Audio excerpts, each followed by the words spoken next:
Bismillahirrahmanirrahim. Assalamualaikum warahmatullahi wabarakatuh.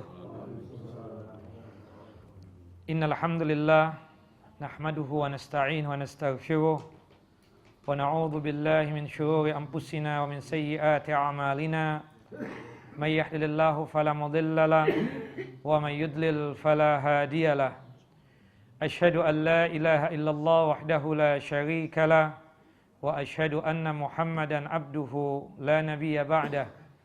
Wa laqad qala Allah ta'ala fil Qur'anil 'azim ba'da a'udzu billahi as-sami'il 'alim minasy syaithanir rajim. Ya ayyuhalladzina amanu taqullaha haqqa tuqatih wa la tamutunna illa wa antum muslimun. Wa ba'd, rabbi shrah li sadri wa yassir li amri wahlul 'uqdatam min lisani yafqahu qawli. Allahumma anfa'na bima 'allamtana wa 'allimna bima yanfa'una wa zidna ilma. Ikhwani wa akhawati fid din, a'azani wa azakumullah. Bapak dan Ibu yang dimuliakan oleh Allah Subhanahu wa taala, melanjutkan mabhas kita pembacaan kitab Al-Wajiz fi Fiqh Sunnah wal Kitabil Aziz karya Syekh Abdul Azim Al-Badawi, di mana pada kesempatan yang lalu kita masih membahas seputar ta'rif atau definisi dari taharah, yang dimana definisi daripada taharah adalah raf'ul hadas wa izalatun najas, yaitu menghilangkan hadas dan juga najis. Perlu diingat bahwasannya hadas dan najis itu memiliki perbedaan. Kalau hadas itu adalah actionnya kita, perbuatannya kita buang air kecil, buang air besar, hubungan suami istri, wanita haid, wanita nifas, itu lagi hadas. Sedangkan outcome-nya, hasilnya tersebut adalah najis. Hadas itu pribadi sendiri, sedangkan najis bisa dari pribadi kita, bisa juga dari makhluk Allah Subhanahu wa taala yang lain. Pada kesempatan yang lalu kita sudah menjelaskan tentang masalah hadas. Hadas ada dua, ada hadas besar dan juga ada hadas kecil. Hadas besar itu ada 4. Yang pertama adalah keluarnya air mani. Baik itu kita dapatkan dari hubungan suami istri ataupun dari mimpi basah. Jika kita mendapatkan air mani, maka berarti wajib untuk mandi. Yang kedua berkaitan dengan hadas besar adalah hubungan suami istri, baik pun keluar ataupun tidak keluar air mani. Berdasarkan hadis yang sahih dari hadis Bunda Aisyah dan juga hadis Abu Hurairah radhiyallahu anhuma, anna Nabiy sallallahu alaihi wasallam qaal, "Idzal taqa al-khitanu al-khitana fawajib al-ghusl wa illam yanzil." Apabila khitannya laki-laki ketemu dengan khitannya perempuan, maka wajib mandi meskipun maaf tidak keluar air mani sekalipun. Kemudian yang ketiga adalah berkaitan tentang masalah kewanitaan, yaitu haid.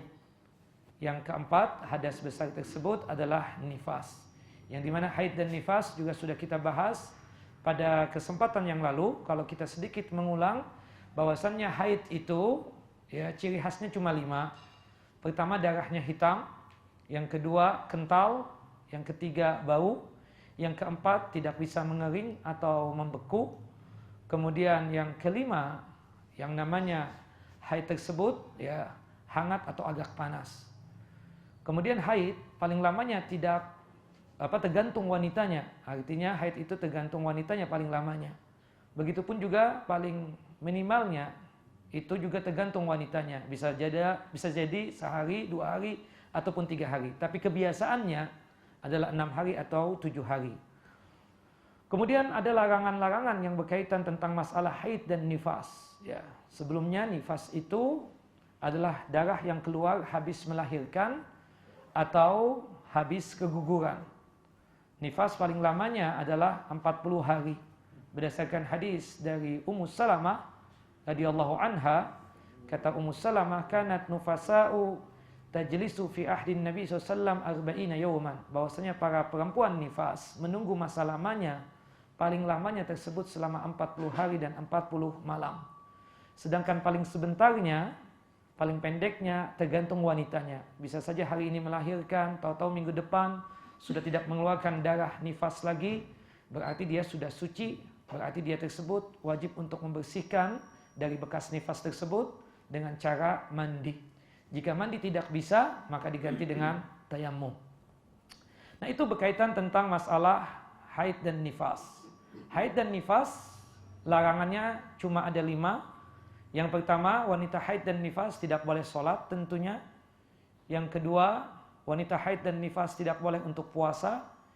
Yang ketiga, tidak boleh untuk tawaf. Kemudian yang keempat, tidak boleh untuk melakukan hubungan suami istri. Yang terakhir, wanita haid dan nifas tidak boleh untuk dicerai. Nah, berkaitan tentang masalah puasa, untuk pelunasan utang puasanya, wanita haid dan nifas, ya, kalau untuk wanita haid, ketika dia suci, wajib untuk melunasi utang puasanya dengan berpuasa lagi. Sedangkan perempuan nifas, itu terbagi menjadi 3 golongan. Yang pertama, wanita nifas yang menyusui anaknya. Yang kedua adalah wanita nifas yang tidak mau untuk menyusui anaknya diganti dengan susu binatang, seperti susu sapi atau susu kambing. Bagaimana nanti kondisi pembayaran atau pelunasan utang puasanya. Yang ketiga adalah perempuan yang keguguran, darah yang keluar pun juga adalah darah nifas. Nah, untuk wanita yang menyusui anak, ada rukhsah dari Allah dan Rasulnya, bahwasannya perempuan yang lagi menyusui anak dan perempuan hamil, boleh untuk tidak berpuasa. Berdasarkan hadis dari hadis Anas bin Malik radhiyallahu anhu, "Innallaha wada'a 'anil musafir satrus shalah wa 'anil hamil wal murdi as-siyam." Bahwasanya Allah Subhanahu wa taala menjadikan salatnya musafir yang 4 menjadi 2 rakaat yang diistilahkan dengan sebutan qasar salat, dan juga wanita hamil serta menyusui boleh untuk tidak puasa. Nah, berhubung perempuan nifas tersebut menyusui anaknya, maka ya dia nanti ketika melunasi utang puasanya pun juga boleh dengan membayar fidyah. Boleh membayar fidyah. Nanti insya Allah kita akan bahas pada saat Ramadan tiba nanti berkaitan dengan masalah fidyah, khususnya berkaitan dengan masalah ahkamus syiyam. Kemudian untuk perempuan yang tidak mau menyusui anaknya, ya, maka otomatikly perempuan nifas itu ketika sudah suci daripada nifasnya, berhubung dia tidak menyusui anaknya, maka wajib untuk melunasi utang puasanya dengan berpuasa lagi. Karena alasan untuk tidak berpuasa tidak ada, yaitu menyusui anak. Dan kebetulan nih wanita tidak mau untuk menyusui anaknya, diganti dengan susu binatang, susu sapi atau susu kambing misalnya, maka otomatis ketika dia mau lunasi utang puasanya dengan berpuasa lagi. Yang terakhir adalah perempuan nifas yang keguguran. Berhubung dia tidak ada anak, ya tentu tidak menyusui anaknya. Maka oleh sebab itu ketika dia suci daripada nifasnya tersebut, maka wajib untuk melunasi utang puasanya dengan berpuasa lagi. Nah, itu berkaitan tentang masalah haid dan nifas. Nah, selain daripada 4 hal tadi, adalah hadas kecil. Ya, hadas kecil. Yang dimana hadas kecil tersebut mensucikannya dengan cara berwudu jika kita ingin sholat dan juga jika kita ingin tawaf. Karena wudu itu wajibnya ketika kita sholat dan ketika kita tawaf.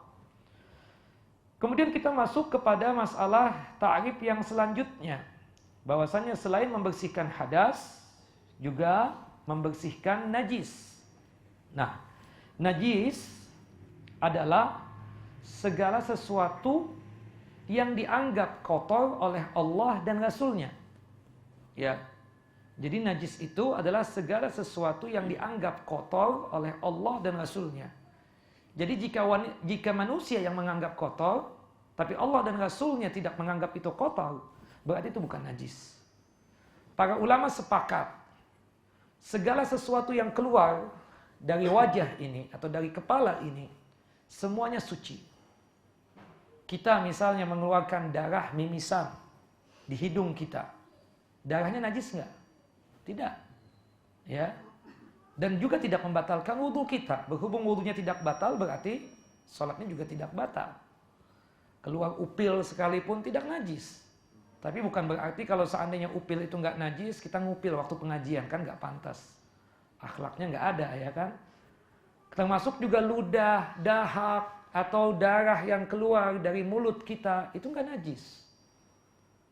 Begitupun juga segala sesuatu yang keluar dari hidung kita ataupun mata kita itu nggak najis. Sepakat para ulama. Jadi segala sesuatu yang keluar dari wajah kita ini, ya semuanya itu tidak najis dan suci. Kemudian selanjutnya para ulama pun sepakat segala sesuatu yang keluar dari kubul dan dubur kita, ya semuanya najis kecuali satu yang tidak najis, yaitu apa? Air mani.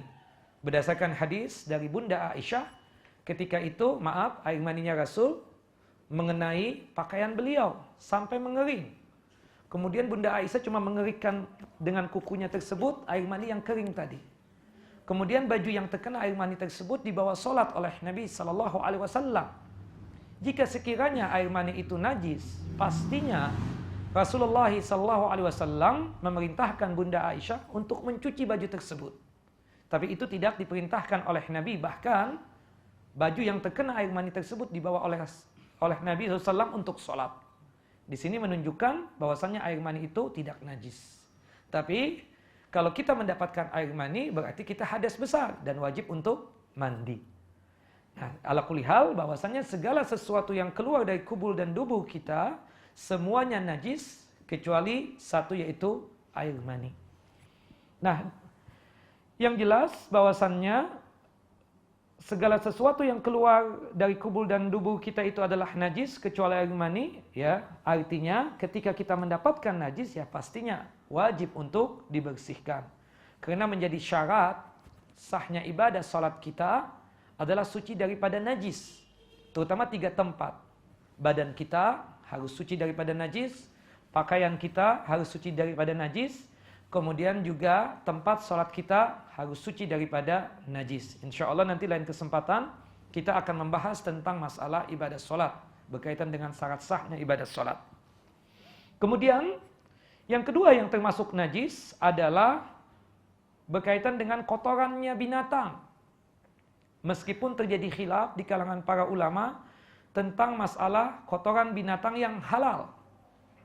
Tapi untuk kotoran binatang yang haram, sepakat mereka bahwasannya kotoran binatang yang haram untuk dimakan, kotorannya tersebut najis. Kecuali binatang-binatang yang tidak ada darahnya atau darahnya tersebut tidak mengalir. Seperti apa? Cecak. Darahnya ada tapi mengering, membeku, tidak mengalir. Kalau kita sholat, tahu-tahu kotoran cecak menempel di baju kita, teruskan sholat nggak? Teruskan sholatnya. Karena pakaian kita yang terkena kotoran cecak tersebut tidak ada najisnya. Karena kotoran cecak ya tidak najis. Karena tidak ada darah. Ya. Kemudian kecoa, ada kotorannya tentu. Darahnya tidak ada. Kita injak-injak sekalipun nggak ada darah kecoa tersebut. Berarti kotorannya pun juga tidak najis. Termasuk semut, serangga dan seterusnya, ya kan? Tidak najis kotorannya tersebut. Nah, itu pengecualian dan itu sepakat. Untuk binatang yang haram, kotorannya najis kecuali binatang-binatang yang darahnya itu tidak mengalir atau darahnya membeku atau tidak ada darah binatang tersebut. Kotorannya tidak najis. Sedangkan binatang yang halal dimakan, para ulama menjadi 2 pendapat. Pendapat yang pertama mengatakan bahwasannya kotoran binatang yang halal dimakan, kotorannya tidak najis. Mereka berdasarkan 2 dalil.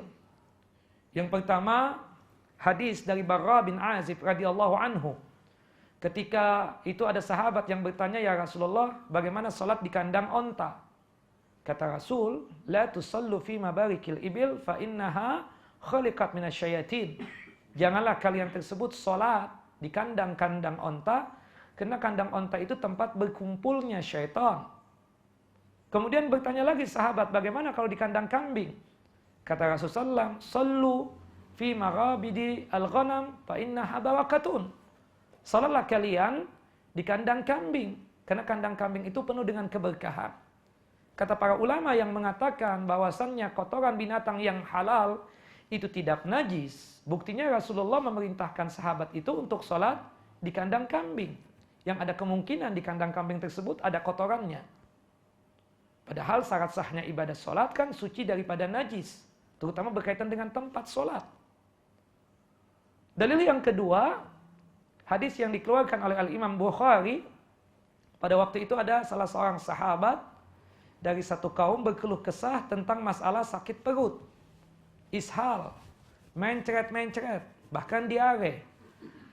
Sahabat ini bertanya kepada Rasul tentang masalah obatnya apa ya Rasul. Kata Rasul, cobalah antum datang ke peternakan onta, nanti tanya sama peternak onta, obat untuk penyakit ishal, mencret atau diare ini, buang air terus menerus. Kemudian sahabat itu datang ke peternakan onta, bertanya kepada peternak onta, kemudian peternak onta itu mengambil susu onta dan juga air seninya onta. Ya, ada yang mengatakan dicampur susu onta dengan air seninya, diudak begitu. Ada yang mengatakan cuma sebatas air seninya onta, disuruh untuk minum. Ala kulli hal, dua-duanya benar.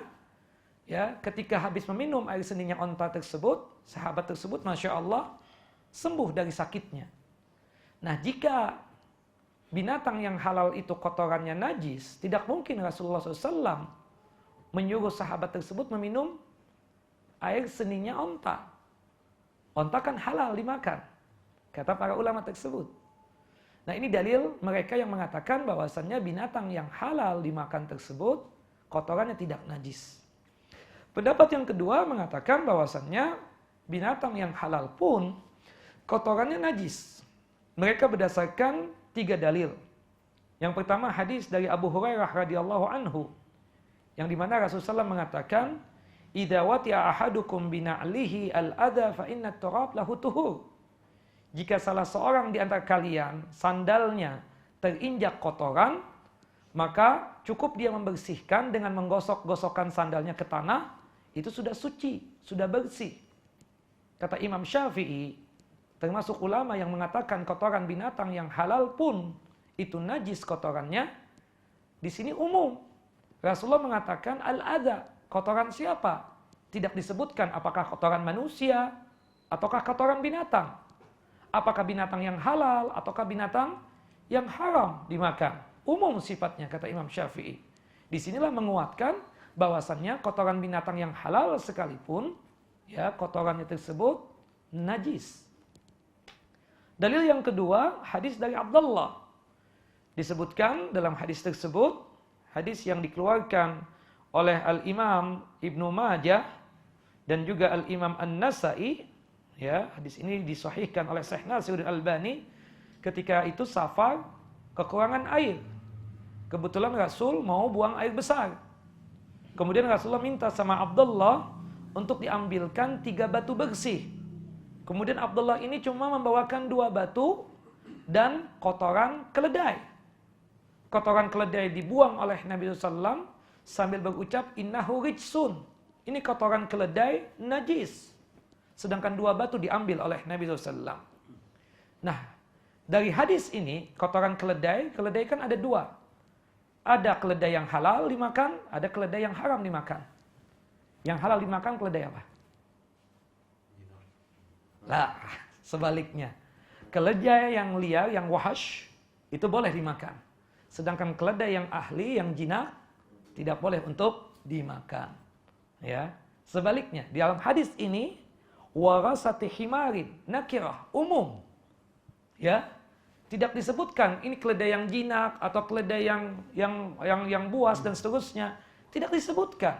Berarti menunjukkan bahwasanya kotoran binatang yang halal dimakan sekalipun juga najis. Dalil yang ketiga, hadis dari Abu Sa'id Al-Khudri radhiyallahu anhu. Ketika itu Nabi SAW salat zuhur.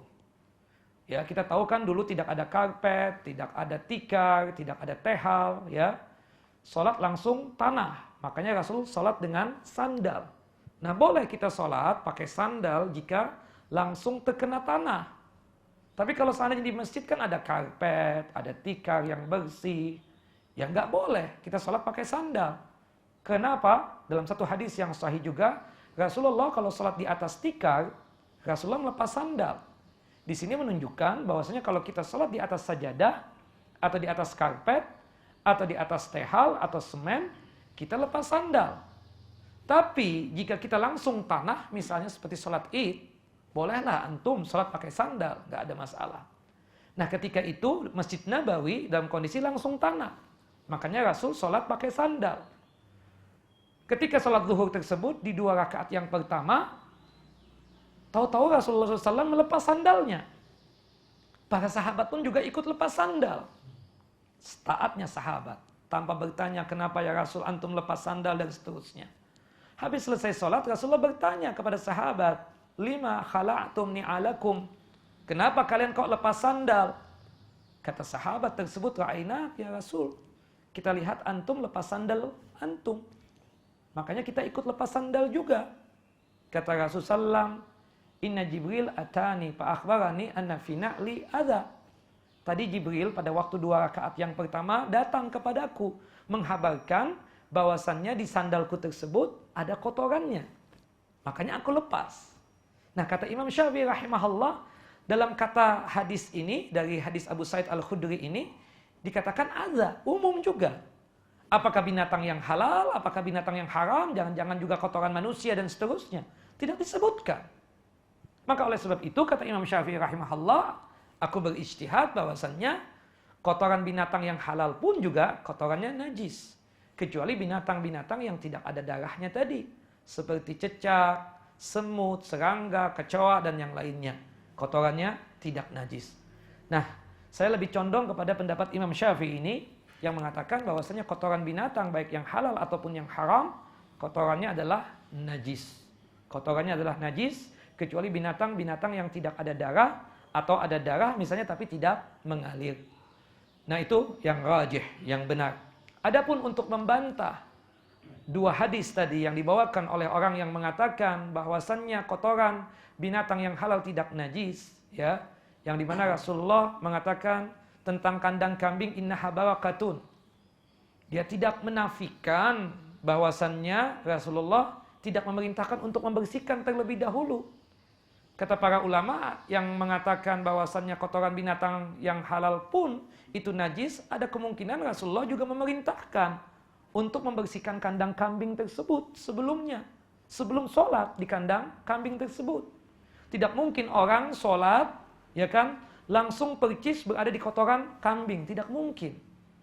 Jadi tidak menafikan untuk membersihkan kandang kambing dulu, baru sholat. Adapun masalah air seninya onta, itu pengecualian untuk obat memang. Kalau kita misalnya sakit perut nggak sembuh-sembuh, cobalah antum minum air seninya onta, insya Allah sembuh. Karena sahabat itu langsung sembuh. Itu pengecualian. Tidak dengan binatang-binatang yang lainnya. Air seni sapi, air seninya kambing, ya haram, nggak boleh untuk diminum. Nah ini yang berkaitan tentang masalah najasah juga. Yang jelas bahwasannya kotoran binatang yang halal sekalipun najis, ya, kecuali binatang-binatang yang Allah tentukan, Rasulullah tentukan itu tidak najis, yaitu binatang-binatang yang tidak ada darahnya. Kalau toh ada darahnya, ya kita katakan itu tidak mengalir. Itu kotorannya tidak najis. Nyamuk darahnya najis nggak? Tidak. Kita tepuk saja, teruskan sholatnya, nggak najis darah. Nyamuk itu aslinya nggak ada darah. Itu darah hasil dari isapan dari manusia atau dari binatang-binatang yang ada darahnya tersebut. Selanjutnya, termasuk najis juga adalah lu'abul kalbi, ya, liur anjing. Nah, liur anjing ini bahkan najisnya itu mughallawah, berat. Ya, kelas berat najisnya itu. Kenapa dikatakan kelas berat? Karena pembersihannya tersebut salah satunya dengan tanah atau pasir. Loh, kenapa dengan tanah atau pasir? Yang pertama kali itu dikarenakan liur anjing itu ada kuman, ada bakteri yang tidaklah mati kecuali kalau terkena tanah atau terkena, ya kan, pasir. Makanya dalam hadis Abu Hurairah radhiyallahu anhu, qala Rasulullah sallallahu alaihi wasallam, Rasulullah sallallahu alaihi wasallam bersabda, tuhuru ina'i ahadikum idza walagha fihi al-kalbu ayyagsilahu sab'a marratin aw lahunna bitarab. Sucinya bejana salah seorang di antara kalian. Syuk, bejana. Ina itu alat yang digunakan untuk makan dan minum. Ina namanya. Ya. Cangkir, gelas, sendok, garpu, piring, perinjingan, alat goreng itu, ya. Itu bejana dalam bahasa Arabnya. Ya. Ina dalam bahasa Arabnya. Itu yang diperintahkan oleh Nabi SAW. Ketika liur anjing terkena sendok, piring, kemudian garpu, dan bla bla blanya, dan sejenisnya, maka ketika kita membersihkan tersebut sebanyak 7 kali. Yang pertamanya tersebut dengan pasir atau tanah. Kita ambil sabut atau spon, ya, kita ambil tanah, kita usap-usapkan di piring, atau di sendok, atau di garpu, atau maaf, alat goreng itu, ya, di penggorengan. Kita kenakan pasir yang terkena air liur tersebut atau tanah, supaya bakterinya mati. Yang kedua sampai ketujuhnya, baru dengan air biasa. Ya sebenarnya sih 1 kali ya kan, yang kedua cukup. Tetapi kan kita ikut sunnah. Ya, untuk apa? Karena itulah ajarannya Rasul. Untuk apa? Ta'abbudiyan. Sebagai wujud untuk beribadah kepada Allah karena mengikuti ajaran Rasulullah Sallallahu Alaihi Wasallam. Tetap 7 kali. Bolehkah pakai sabun habis itu? Boleh, tidak ada masalah. Tapi jika misalnya maaf, liur anjing tersebut terkena tangan kita, boleh nggak pegang anjing? Kita pegang? Boleh, nggak ada masalah. Cuma kita geli aja. Geli pegang anjing ya kan, karena nggak biasa. Ya. Dan juga sekaligus kan anjing itu nggak boleh untuk dimanfaatkan kecuali 3 hal. Ya. Pertama untuk keamanan, polisi deh tugasnya. Ya. Kemudian yang kedua untuk menjaga sawah atau perladangan. Yang ketiga untuk berburu. Nah, artinya kalau 3 hal ini dibolehkan, selainnya tidak boleh. Termasuk juga untuk jaga rumah kita, nggak boleh. Diganti manusia atau angsa saja. Ya kan sama aja fungsinya. Kalau lihat Amin Najib misalnya, angsanya berbunyi, ya kan? Belum kawin misalnya kan begitu. Ya kan? Ya. Artinya, orang hutan ya? Orang buta. Suruh jaga untuk nuntun. Ya enggak lah, cari orang aja. Lebih bagus kita sewa orang untuk menuntun dia. Masa anjing ya kan? Ya itu bule lah kita katakan. Yang jelas manfaatnya itu 3. Nanti karena kalau manfaat ini kan berkaitan dengan jual beli. Kita boleh beli anjing kalau seandainya kita mendapatkan 1 di antara 3 alasan tadi. Kalau selainnya tidak boleh kita gunakan. Polisi menggunakan anjing untuk apa? Untuk ngendus narkoba misalnya atau hal-hal yang haram lainnya. Seperti itu. Atau untuk keamanan misalnya. Dan seterusnya. Ada bom nih di gedung ini. Ya kan? Itu anjing yang punya penciuman yang kuat seperti itu. Untuk keamanan, boleh. Atau untuk jaga ladang, boleh. Atau untuk berburu. Nah, artinya selain daripada itu tidak boleh. Nah, untuk memegangnya, ya sepakat ulama bahwasanya bulu anjing atau badannya anjing itu suci, bukan najis. Liurnya yang najis. Nah, cuma kan kita geli. Ya, kita geli aja. Kita cucilah dengan sabun, seperti itu. Nah, kalau kita terkena liur anjing bagaimana? Apakah pembasuhannya sama? Dengan digosok-gosokkan di tanah juga? Tidak. Karena Rasulullah SAW mengatakan, Tuhuru ina'i ahadikum. Ina saja, bejana. Alat-alat yang digunakan untuk makan dan minum. Kenapa? Khawatir bakterinya masuk, ke mulut kita. Jadi penyakit akhirnya. Maka cukup kita katakan ambil sabun, kita bersihkan kedua telapak tangan kita. Hilanglah, yaitu yang namanya liur anjing tersebut. Jadi sekali lagi sama halnya baju. Ya, terkena liur anjing, kita gosokin, cuci pakai tanah dulu misalnya. Kan nggak begitu. Yang jelas itu berkaitan dengan masalah alat-alat yang digunakan untuk makan dan minum. Karena hadisnya itu berbunyi seperti ini. Tuhu ina'i ahadikum idza walagha fihil kalbu ayaghsilahu sab'a marratin aw lahunna bitarab. Sucinya bejana salah seorang di antara kalian jika dijilat oleh anjing, maksudnya terkena liur anjing, maka dibersihkanlah sebanyak 7 kali. 1 kali yang pertamanya dengan tanah atau pasir. Yang kedua sampai ketujuhnya dengan air. Hadis ini sahih, diriwayatkan oleh Al-Imam Al-Bukhari dan juga Al-Imam Muslim. Kemudian juga termasuk najis adalah bangkai binatang. Ya. Baik binatang yang halal ataupun yang haram. Ya. Artinya bangkai kalau sudah berwujud bangkai, misalnya nih, maaf, hatta kambing ditabrak oleh motor mati misalnya, jadi bangkai. Ya. Ketika kita pegang kita cucilah karena jadi bangkai. Ya. Kecuali binatang-binatang laut, bangkainya halal untuk dimakan. Tapi kambing, ya, atau binatang-binatang yang haram jadi bangkai, nggak boleh, kita cuci tangan kita. Seperti itu. Boleh kita manfaatkan berkaitan dengan kulitnya saja setelah disamak. Nah, untuk binatang yang halal, para ulama sepakat untuk pengadaan kulitnya tersebut setelah disamak halal. Mutlak, sepakat ulama. Ya, berdasarkan hadis ketika itu Nabi SAW melihat ada hewan yang meninggal dunia, diceritakan kambing.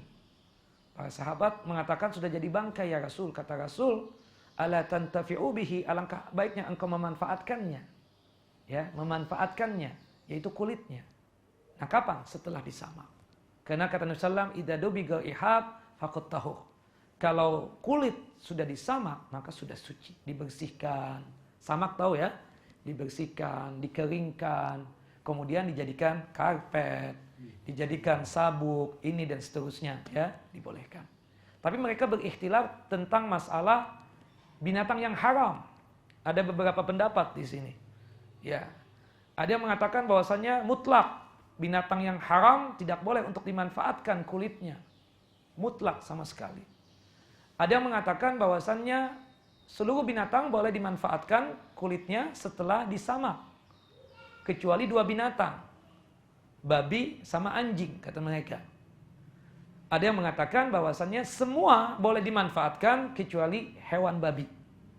Karena babi itu semuanya najis. Semuanya najis, baik liurnya, badannya, kulitnya, segala sesuatu yang keluar dari babi tersebut adalah najis. Hatta sudah disamak sekalipun. Nah, saya memilih pendapat yang terakhir. Pendapatnya Imam Abu Hanifah yang mengatakan hal seperti itu. Artinya apa? Hadis tadi kan umum mengatakan idza dubiga ihab. Bahwasanya kulit apapun, di situ nggak disebutkan apakah kulitnya halal, apakah haram. Ya. Yang jelas umum. Kalau sudah disamak, maka sucilah kulit tersebut. Sedangkan penghususan babi itu ada dalam Al-Quran, kalau nggak salah dalam surah Al-An'am, yang menyebutkan, atau surah Al-Ma'idah kalau nggak salah, yang menyebutkan tentang babi tersebut, innahu rijsun, bahwasanya babi tersebut adalah najis seluruhnya. Nah, dari dalil itu kita katakan bahwasannya tas yang terbuat dari kulit buaya, boleh nggak kita manfaatkan? Atau sabuk. Nah, itu pendapatnya siapa? Abu Hanifah rahimahullah. Dan saya memilih pendapat beliau karena keumuman hadis tadi. Meskipun ada ulama yang mengatakan bahwasannya yang halal itu yang binatang halal, yang haram mutlak. Nah, saya lebih condong kepada pendapat Imam Abu Hanifah tadi yang mengatakan bahwasannya kulit apapun boleh kita gunakan setelah disamak kecuali satu jenis hewan, yaitu apa? Babi. Maka oleh sebab itu sabuk yang terbuat dari kulit ular boleh nggak? Boleh. Berdasarkan hadis yang umum tadi. Kecuali kulit babi. Kenapa kulit babi sekarang ini ada yang dibuat untuk sepatu? Nggak tahu, teman dari Australia kemarin nanya, Ustadz nih sepatunya mahal, saya nggak tahu, lupa mereknya apa. Tapi terbuat dari kulit babi. Kan sudah disamak automatically. Enak Ustadz dipakai. Tapi kita katakan ya nggak boleh lah kamu beli. Ya, kenapa? Karena itu terbuat dari babi. Kita ingin mencari pendapat yang aman. Ya, carilah kulit yang lain yang lebih empuk, yang lebih enak kan juga ada lah selain daripada kulit babi. Ala kulli hal, tentang masalah kulit tersebut, secara umumnya seluruh kulit, baik binatang yang halal ataupun binatang yang haram, boleh dimanfaatkan setelah disamak, kecuali satu kulit, yaitu kulit babi. Wallahu a'lam. Kemudian, selanjutnya, yang berkaitan tentang masalah apa? Secara jelas di sini masalah tadi kita mengingatkan segala sesuatu yang keluar dari kubul dan duburnya manusia itu kan semuanya najis, kecuali maaf ya, air mani. Nah, yang keluar daripada kubul dan duburnya yang mungkin kurang ma'ruf di kalangan kita adalah madhi dan wadi. Madhi itu adalah air ma'un abiyat, warnanya itu putih, agak bening memang, raqiqun luzat, ya, agak lembut, tapi seperti nyengat gitu loh. Ya, agak hangat. Yakhruju inda syahwah, yang keluarnya itu kalau kita syahwat, bukan karena apa? Mungkin kita menghayalkan sesuatu, atau maaf, lagi mukaddimah dengan istri kita. Ya, ada kan orang-orang yang sifatnya, maaf ya, madza'an. Madza'an itu sedikit-sedikit keluar air mani. Sebagaimana kasusnya mantunya Rasul, yaitu Ali bin Abi Thalib. Madza'an. Ya, tidak kuat. Cuma sekedar megang istri aja, keluar sudah. Bukan air mani itu. Itu namanya madhi. Ya. Ketika melihat sesuatu yang sifatnya hal yang aneh, toto keluar. Nah, itu namanya apa? Bukan air mani, tapi madhi. Bisa dengan syahwat, bisa juga lebih syahwatin. Bisa juga tanpa syahwat, kecapean, lelah. Ya. Kecapean tidur, kita tahu-tahu habis tidur, tahu-tahu ada sesuatu di kain kita atau mungkin di celana dalam kita. Nah, itu bukan mani, tapi apa? Madhi. Bedanya, kalau mani kan yang normal ya, maaf, yang sehat ini. Kalau air mani itu kan kental. Tapi kalau madhi, encer. Kalau air mani didapatkan dengan nikmat. Kalau madhi, enggak. Kalau mani dengan syahwat. Tapi kalau madhi, bisa dengan syahwat, bisa juga tidak dengan syahwat. Kalau dapat air mani, maaf ya, habisnya itu pasti capek, lelah.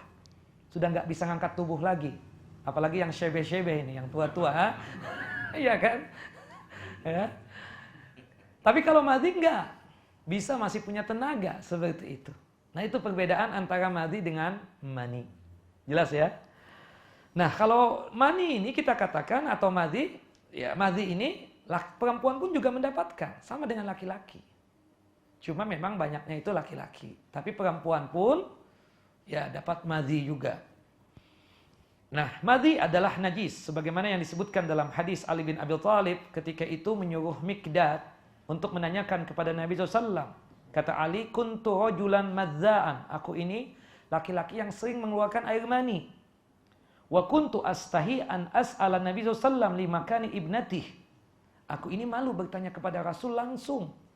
Padahal mantu ini. Kenapa? Karena dikarenakan kedudukan anak perempuannya yang bernama Fatimah yang kawin denganku. Ali khawatir, takut-takut dibilang abnormal nih ya kan? Ya kan? Khawatir, Ali malu betul. Akhirnya disuruhlah fa'amartu Mikdad bin Aswad.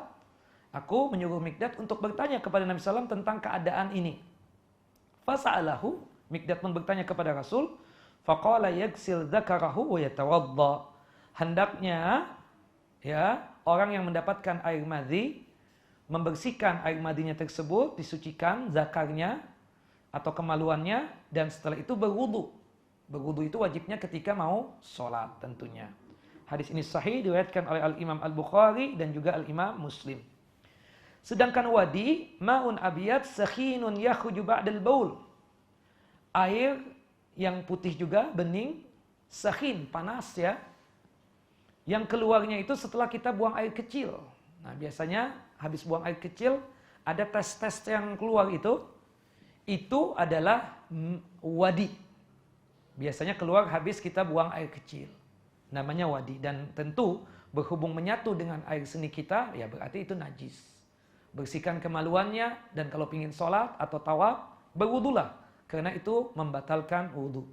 Yang jelas, ikhwanu fiddin azani wa azakumullah, segala sesuatu yang keluar dari kubul dan dubur kita, itu membatalkan wudu kita. Dan segala sesuatu yang keluar dari kubul kita dan dubur kita semuanya najis, kecuali apa? Satu, yaitu apa? Air mani. Nah, selesai kita dari hal yang berkaitan tentang masalah najis ini. Nah, kita masuk kepada bab yang berkaitan dengan masalah miyah, masalah air. Nah, berkaitan dengan masalah air, kita tidak perlu berpanjang lebar di sini. Berkaitan dengan masalah air ini, air itu terbagi menjadi dua. Air itu terbagi menjadi dua. Pertama, air yang dibolehkan untuk digunakan bersuci. Jadi air yang dibolehkan untuk digunakan dalam rangka kita bersuci. Jadi air yang gunanya itu untuk mensucikan sesuatu atau membersihkan sesuatu. Ya, bisa untuk mandi dan juga berwudu. Kemudian yang kedua, air yang tidak dibolehkan untuk digunakan bersuci. Ya. Air yang tidak boleh digunakan untuk bersuci. Tidak boleh untuk berwudu dan tidak boleh untuk mandi. Nah, yang pertama, ciri khasnya air yang suci tadi, air yang dibolehkan untuk digunakan untuk bersuci, itu ciri khasnya ada 3. Pertama, tidak berubah warna. Seperti misalnya, maaf, air yang ada di botol ini. Ada iklannya nih, takutnya dibayar nanti. Ya kan? Boleh untuk bersuci, nggak ada warnanya. Tapi jika berubah warna, kita ambil kopi, berubah dong jadi hitam. Nggak boleh lagi digunakan untuk mandi atau berwudu, berubah warna. Yang kedua, air suci yang dibolehkan untuk digunakan bersuci tidak berubah rasa. Kita ambil gula, air ini kan jadi manis. Nggak boleh digunakan untuk mandi dan untuk berwudu. Ya. Yang terakhir, tidak berubah bau. Ini air kalau misalnya umurnya itu 2 tahun atau 3 tahun, kita cium bisa jadi bau. Nggak boleh digunakan untuk mandi dan berwudu. Jelas ya? Jadi air yang suci yang dibolehkan untuk digunakan bersuci tidak berubah warna, tidak berubah rasa, dan tidak berubah bau. Artinya air yang tidak boleh digunakan untuk bersuci atau mandi dan berwudu jika air tersebut berubah rasa, berubah warna, dan berubah bau. Tidak mungkin kita berwudu dengan air kopi, air teh, mandi dengan air teh dan seterusnya. Ya. Nah, saya nggak tahu tuh yang sering ibu-ibu lakukan mandi susu supaya bersih itu air susu beneran? Nggak, tanyain deh sama istrinya. Pak Hasbi. Yang sering ke salon siapa nih ibu-ibu nih? Hah, Pak Dokter. Istrinya sering ke salon nih, jangan-jangan ya kan? Artinya ditanyakanlah ya, air susu benar. Kalau benar air susu ya berarti nggak boleh. Dalam rangka untuk mandi suci misalnya, mandi habis haid. Atau mandi habis hubungan misalnya, nggak boleh. Ya, karena itu bukan air suci yang dibolehkan untuk digunakan untuk mandi atau untuk berwudu. Yang jelas intinya bahwasanya air suci yang dibolehkan untuk kita gunakan wudu atau mandi ya tidak berubah warna, tidak berubah rasa dan juga tidak berubah bau. Nah itu, selesai kita dari masalah air. Taib, sebelum kita teruskan masalah sunanul fitrah ya, masalah-masalah apa yang menjadi kebiasaan oleh para nabi yang diterima oleh hati ini, kalbu ini. Ada pertanyaan? Bapak dan Ibu silakan. Pak Hasbi. Air suci dan mensucikan yang tadi itu. Iya. Air suci mensucikan. Ada batas minimum jumlahnya nggak? Tidak ada batasannya. Selama air itu tidak berubah rasa, tidak berubah bau dan tidak berubah warna, tidak menjadi masalah. Memang ada hadis yang menerangkan kalau air tersebut ya jumlahnya 2 kulah. 2 kulah itu kira-kira ya ukurannya itu 450 liter. 1 bak itulah. 450 liter. Ya, itu kalau misalnya masuk najis sekalipun tidak ada pengaruhnya. Ya. Tapi pendapat yang paling aman, hatta 2 kulah sekalipun kalau sudah berubah rasa, berubah warna dan berubah bau lebih bagus kita tinggalkan. Kecuali yang memang jumlahnya besar sekali, kayak air sungai, air danau, air laut. Kita misalnya danau habis hujan kan biasanya yang tadinya bening, putih, bersih, tahu-tahu coklat. Kenapa? Karena pengaruh tanah. Ya, bolehkah kita mandi di situ? Boleh. Bolehkah kita untuk berwudu di situ? Boleh. Karena memang airnya itu jumlahnya sangat besar sekali dan aslinya memang seperti itu. Bukan karena pengaruh-pengaruh yang lainnya. Seperti itu. Tapi kalau yang tadi yang saya katakan yang lebih 2 kulah tadi apalagi di bak Kita tahu ini berubah nih, berubah rasa. Tikus masuk jadi bau misalnya. Lebih bagus kita mengambil pendapat yang aman, pendapat yang dirojihkan oleh Syekh Abdullah bin Abdurrahman Al-Bassam. Lebih bagus kita buang, kita jadikan sebagai, ya kan, kita jadikan air yang baru yang betul-betul suci dan bisa mensucikan. Yaitu yang tidak berubah rasa, berubah warna dan bau. Allahu a'lam. Jadi wudu dengan air ini boleh? Boleh. Segini doang. Nggak ada masalah. Boleh. Sedikit apapun, setengah dari ini boleh. Nggak ada masalah kalau itu cukup. Ya Pak? Ya, kalau kulit buaya tadi kan boleh. Iya, itu pendapat yang Abu Hanifah ya. Artinya kalau sudah disamak. Disamak, dibersihkan, dikeringkan, dikasih obat yang mungkin sekarang ini lebih hebat lagi kan cara-caranya. Karena kan buaya itu binatang buas berasal dari laut. Betul. Bukan masalah itu saja, kayak ular misalnya kan. Memang ada ulama kan tadi saya katakan ada perbedaan pendapat. Cuma saya mengambil pendapat yang umum, yang hadis yang umum tadi yang mengatakan bahwasanya bigaiha faqat tahur. Kulit apapun kalau sudah disamak maka suci, kecuali kulit babi karena ada dalil khusus dari Al-Qur'anul Karim yang menerangkan bahwasannya babi itu semuanya najis. Ya kan, innahu rijsun kata Allah Subhanahu wa taala. Kayak ular kan, kayak buaya misalnya. Kita samak, kita bersihkan kulitnya, kita keringkan, mungkin dikasih ada obatnya dan seterusnya. Maka ketika kita gunakan untuk dibuat sabuk, dompet, tas dan seterusnya dibolehkan. Ya, itu termasuk juga kan, kecuali babi tadi. Ya, kecuali babi. Maka oleh sebab itu kayak maaf, tas Hermes itu dari mana dok tuh? Terbuat apa dok? Dokter punya nih masalahnya, istrinya. Ya kan? Berapa 50 juta apa 100 juta? Satu tuh, ha? Itu terbuat dari kulit apa Pak Hasbi? Hermes itu. Apa ibu-ibu? Terbuat dari apa ibu-ibu? Hah? Macam-macam. Domba ini apa? Agak mahal, murahan. Domba atau sapi biasanya. Sapi bukan buaya ya? Ada sih yang tergantung mereka. Yang mahal yang mana? Buaya. Yang buaya. Berarti dia punya, hah? 500 juta, Masya Allah. Bangun masjid aja deh, hah? Kalau sanggup tidak haram, haram maksa. Enggak lah, enggak seperti itu ya Syekh. Ya, Alhamdulillah. Yang jelas kita ngambil hukum yang secara umum tadi kecuali kulit babi tadi. Hatta sudah disamak sekalipun. Wallahu a'lam. Ya. Karena kita lagi mau wudhu, itu di keran kita ada seperti bau besi. Oke. Iya. Kedua, kalau kadang-kadang kita sholat di daerah Jakarta Utara di masjid, itu airnya agak asin. Iya. Itu gimana? Rasanya atau bau? Iya, kalau misalnya bau besi itu kan pengaruh yang sifatnya mungkin dari besinya, tetapi itu kan nggak bau. Aslinya memang dia tidak berubah warna, kemudian juga tidak berubah rasa, maka boleh untuk berwudu yang demikian. Kalau yang di daerah Jakarta Utara itu kan memang rata-rata disuling tuh. Dari air comberan, kayak di Jakarta Timur juga ada kan yang BKT-nya itu, kalau nanti suatu saat disuling, dibersihkan lagi, maka menjadi kembali kepada normalnya. Boleh kita untuk berwudu lagi. Ya kan? Boleh untuk mandi di situ. Tapi kalau sekarang ini, nah itu kan membantah tadi, yang mengatakan lebih dua kulah tadi itu. Ini air comberan, ini sudah jadi comberan, bertumpuk dengan tanah. Masa kita mau berwudu dengan air tersebut? Yang jelas saya ingin mengambil pendapat yang aman, yaitu pendapatnya Syekh Abdullah bin Abdurrahman Al-Bassam, jika berubah rasa, berubah warna, berubah bau, meskipun itu lebih dua kulah sekalipun, ya lebih bagus untuk selamatlah kita dari segi kesehatan yang pertama, yang kedua dari segi kebersihannya juga.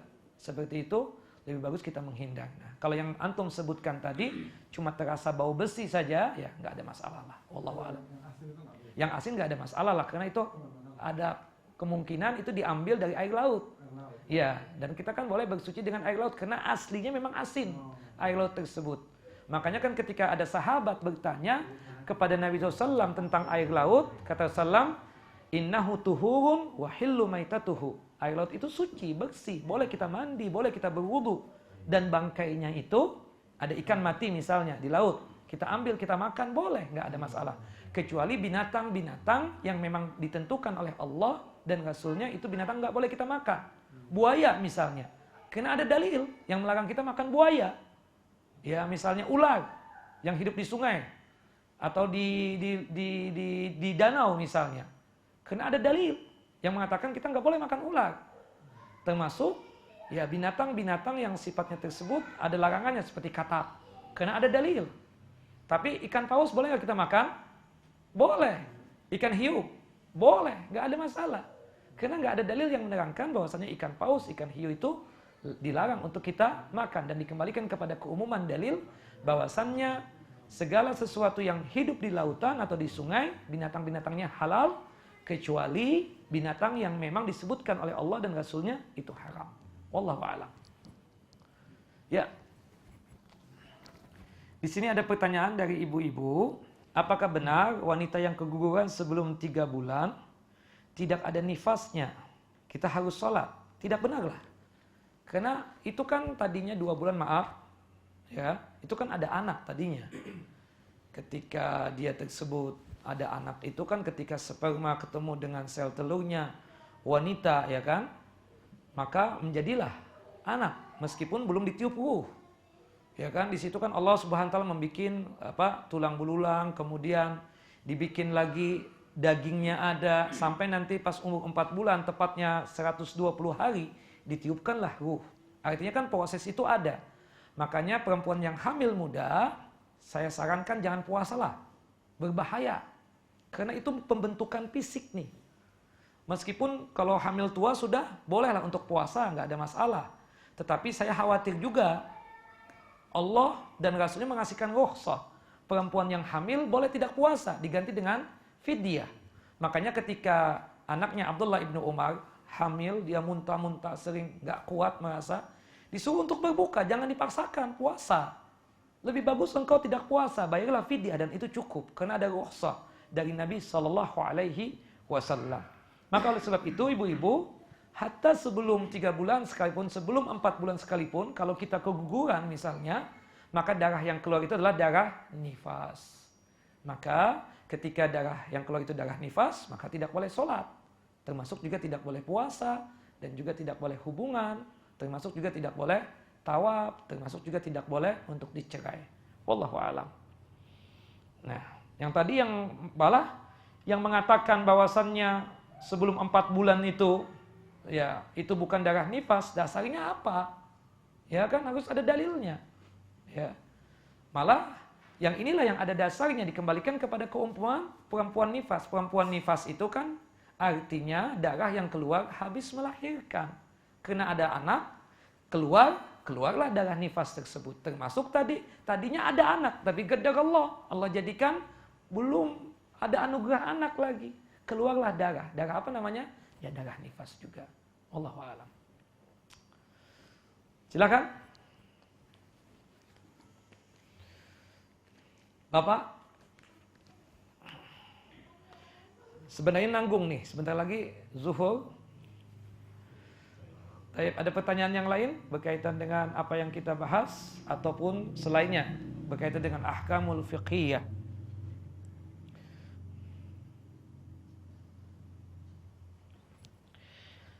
Baik, kita masuk kepada pembahasan tentang masalah sunanul fitrah. Ya, sunanul fitrah itu artinya sunan terambil daripada kata-kata sunnah. Ya, artinya cara hidup atau yang menjadi kebiasaan suatu kaum. Ya, yang maksudnya di sini sunanul fitrah adalah sesuatu yang menjadi kebiasaan atau jalan hidupnya seseorang yang fitrah, yang diterima oleh fitrahnya manusia. Yang dimana para nabi seluruhnya mengerjakan hal ini. Para nabi mengerjakan hal ini seluruhnya. Artinya tidak ditolak oleh kalbu kita. Itu yang disebut dengan sunanul fitrah. Nah, hadis tentang masalah sunanul fitrah ini ada 2 hadis. Ya. Ada hadis Abu Hurairah, di situ disebutkan 5 sunanul fitrah. Yang kedua hadis Bunda Aisyah ada 10. Kalau kita jumlahkan seluruhnya ada sekitar 11. Ada sekitar 11. Kita lihat dalam hadis Abu Hurairah, qala Rasulullah sallallahu alaihi wasallam. Rasulullah sallallahu alaihi wasallam bersabda, khamsun minal fitrah. Ada 5 hal yang berkaitan dengan satu pekerjaan, satu amalan yang diterima oleh fitrahnya kita ini, fitrahnya manusia, yang tidak bakalan kita menolaknya. Yang pertama al-istihdad. Al-istihdad itu artinya mencukur bulu yang ada di sekitar kemaluan, atau istilah lainnya al-anah. Ya, al-anah.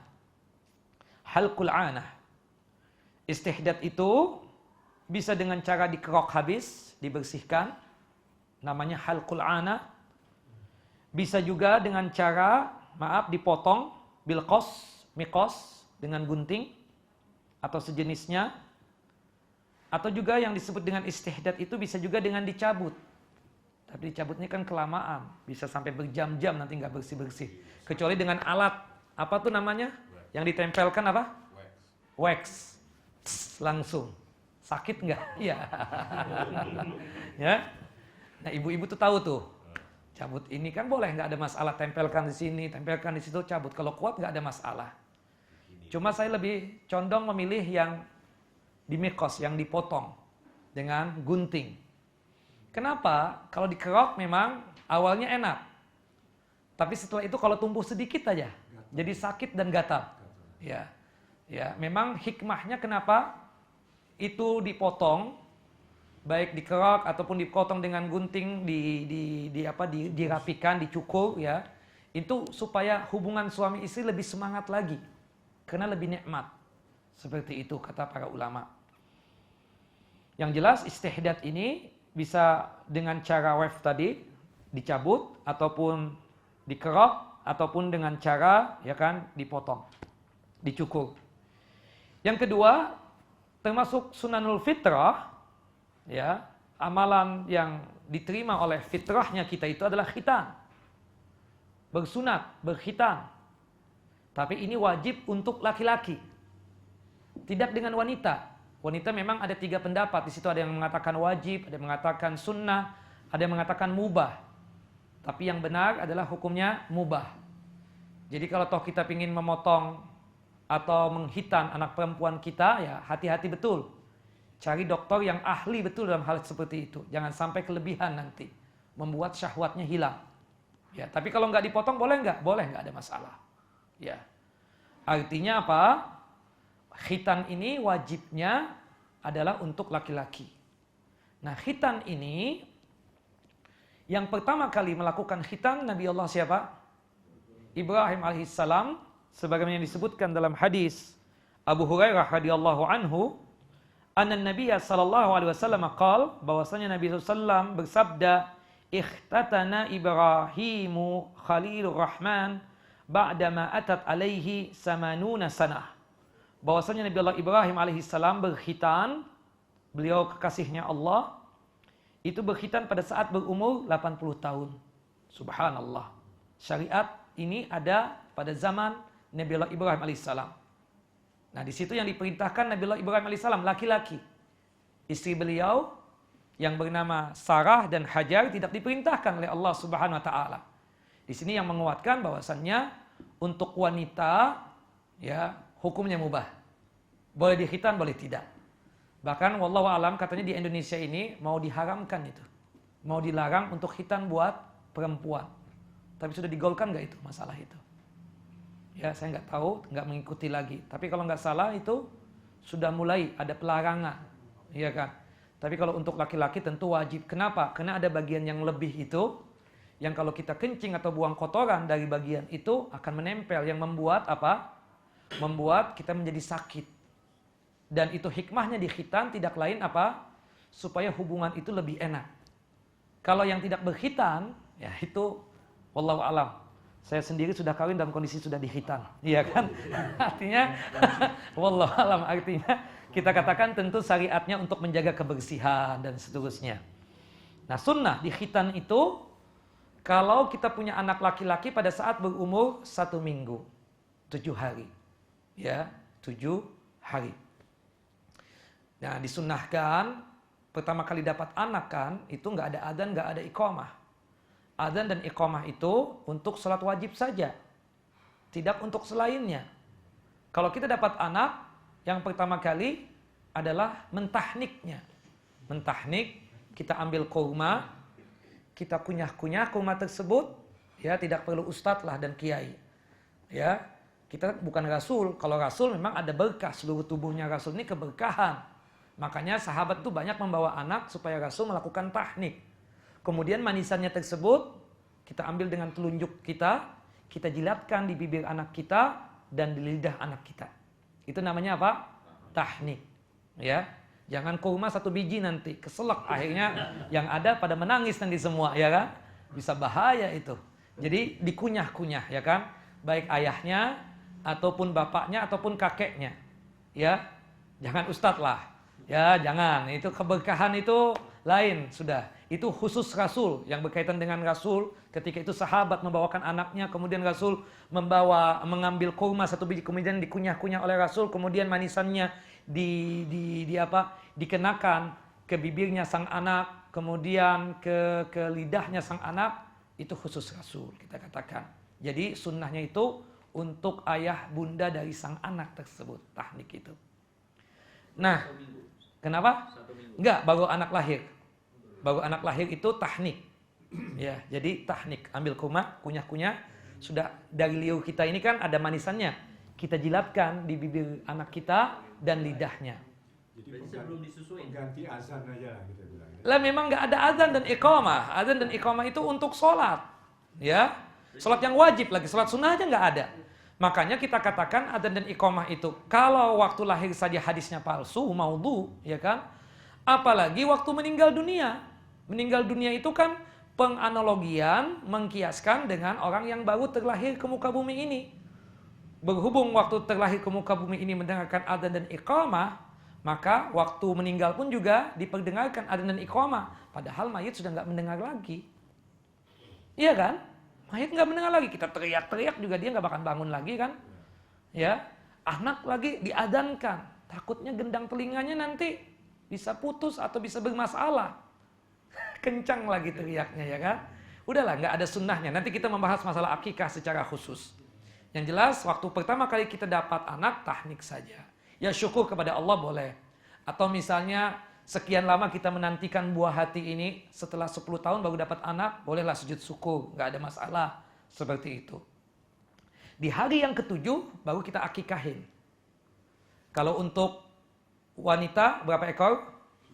1 ekor kambing. Kalau untuk laki-laki 2 ekor kambing.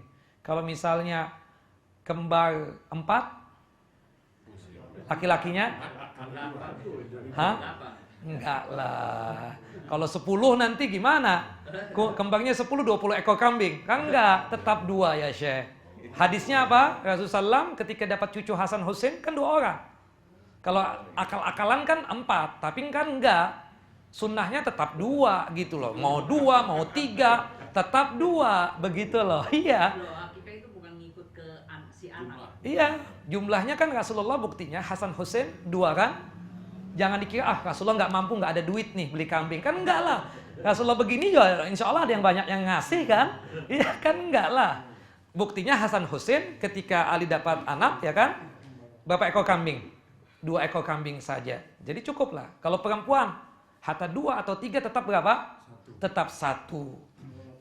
Nggak lagi perempuan. Ada khilaf di kalangan para ulama, ada yang mengatakan 3, ada yang mengatakan 2. Tapi yang selamat ya tentu kita wallahu alam ya kan, artinya ini ada perdebatan di kalangan para ulama untuk hati-hati ya boleh 3 lah. Kalau misalnya salah sekalipun ya untuk hadiah lah seperti itu. Tapi itu jarang-jarang dapat kembar perempuan laki seperti itu. Ya artinya kalau kembar 2 tetap 2 ekor kambing, tetap seperti itu. Kalau misalnya perempuan yang kembar 2 tetap 1 ekor kambing. Seperti itu sunnahnya dan syariatnya. Wallahu alam.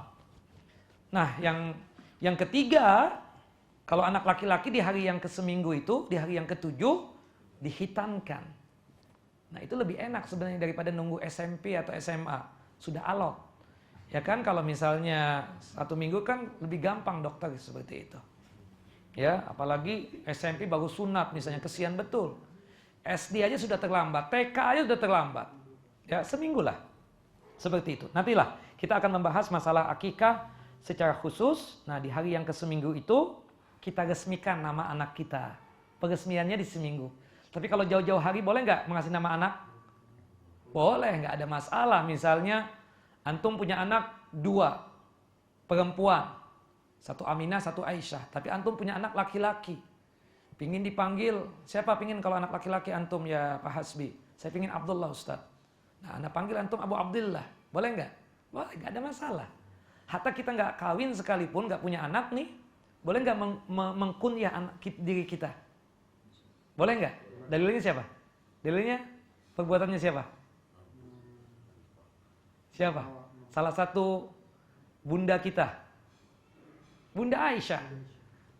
Kunyahnya apa? Ummu Abdillah. Ya, Abdullah. Dia mengasihkan, menisbahkan dirinya itu adalah Ummu Abdillah. Ya kan? Padahal nggak punya anak. Ya kan? Boleh seperti itu. Ya, mudah-mudahan Allah mengasih anak laki-laki nih habis ini kan? Seperti itu. Artinya jauh-jauh hari mengasihkan nama anak nggak ada masalah. Itu dalilnya. Nah, tapi peresmiannya kapan? Di hari yang ke-7 seperti itu. Di hari yang ke-7. Jadi kita iklankan sudah di hari yang ke-7. Kalau kita sekarang ini ada akta kelahiran lah seperti itu. Ala kulli hal itu yang berkaitan tentang masalah khitan. Sebenarnya nih kalau kita ringkas sekarang ini ya sebelum zuhur, yang pertama tadi kan halqul anah. Yang kedua khitan. Yang ketiga khitan khusus laki-laki. Yang ketiga adalah qasus syarib. Qasus syarib itu menipiskan kumis, bukan dikerok habis. Ya, ditipiskan. Ya. Kemudian watimpul ibti. Ya, mencabut bulu ketiak. Nah, sekarang ada wave itu kan enak, langsung sekalian, lebih enak. Dan supaya apa? Untuk menghilangkan bau. Kalau sakit juga ya udah dipotong saja, dicukur, nggak ada masalah. Yang kelima taklimul azfar, memotong kuku yang panjang.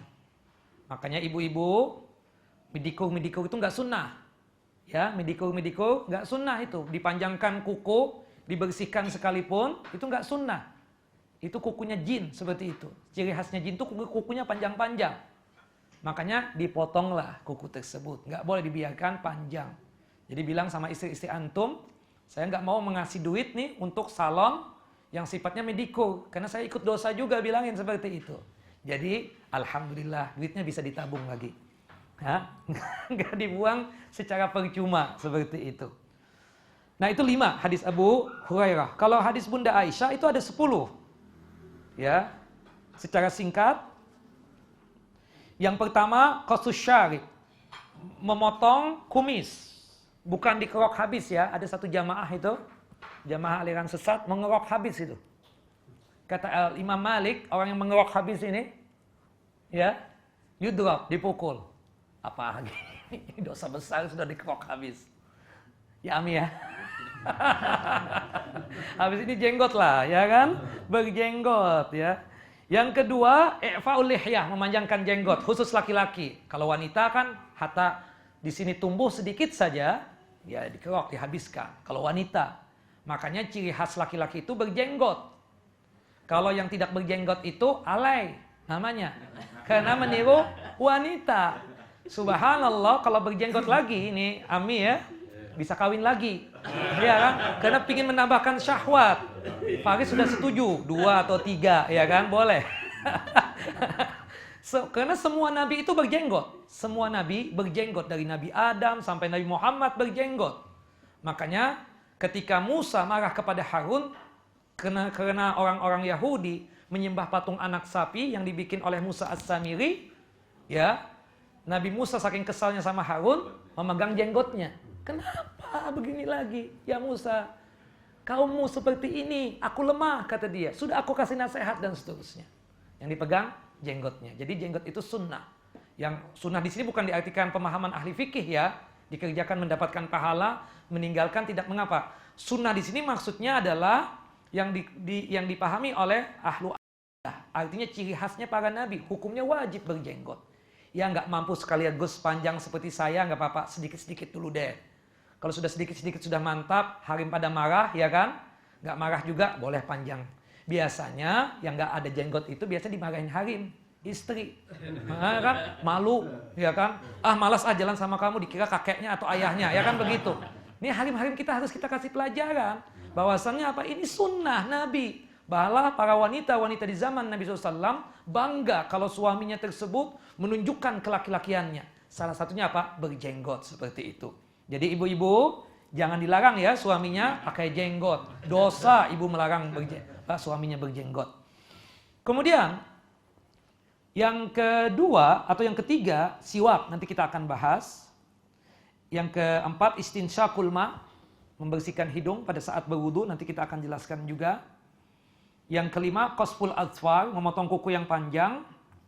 Yang keenam, ghusl barajim, membersihkan sela-sela jari jemari yang ada di tangan ataupun di kaki pada saat berwudu. Yang ketujuh, tinful ibti, mencabut bulu ketiak atau membersihkan bulu ketiak. Ya. Yang kedelapan, halqul anah, membersihkan bulu yang ada di kemaluan. Yang kesembilan adalah istinja, cebok, ya. Yang kesepuluh adalah madmadah, berkumur-kumur pada saat berwudu. Nanti kita akan jelaskan. Nah, di sini nggak ada khitan. Khitan adanya dalam hadis Abu Hurairah. Jadi kalau kita tambahkan satu lagi khitan 11, ya. Jadi sunanul fitrah itu ada sekitar 11. Insya Allah pertemuan yang akan datang kita akan kupas tuntas secara satu persatunya, insya Allah. Nah sekarang mudah-mudahan nanti bulan depan sudah ditumbuhkanlah jenggotnya misalnya, ya kan. Sudah mulailah kita ini menghidupkan sunnah ini. Karena subhanallah, kalau kita tahu berkaitan dengan masalah ibadah sholat, habis sholat ya selesai pahalanya kan. Insya Allah ada tabungan pahalanya di akhirat kelak. Puasa juga begitu. Tapi kalau jenggot, harta tidurnya kita, Allah kasih pahala buat kita. Ini nikmatnya berjenggot. Coba bayangkan, kalau seandainya kita nggak berjenggot, meninggal duluan. Sayang kan? Mudah-mudahan dengan jenggot ini salah satu sebab kita tersebut masuk ke dalam jannah dan surganya Allah Subhanahu wa ta'ala. Tapi bukan karena pingin nakut-nakutin orang kan, enggak. Karena berjenggot ini bisa saja orang berjenggot mulai tumbuh kegantengannya. Ya kan? Kayak Dr. Faris ini kegantengannya kelihatannya ketika berjenggot. Kemarin waktu berjenggot bulan yang lalu, sebulan yang lalu nggak berjenggot, nggak ada kelihatan ganteng-gantengnya sama sekali. Sekarang sudah ada ganteng-gantengnya dengan berjenggot tersebut. Wallahu alam. Habis ini ami ya, insyaallah. Wal afu minkum. Subhanakallahumma wa bihamdika asyhadu an la ilaha illa anta astaghfiruka wa atubu ilaik. Assalamualaikum warahmatullahi wabarakatuh.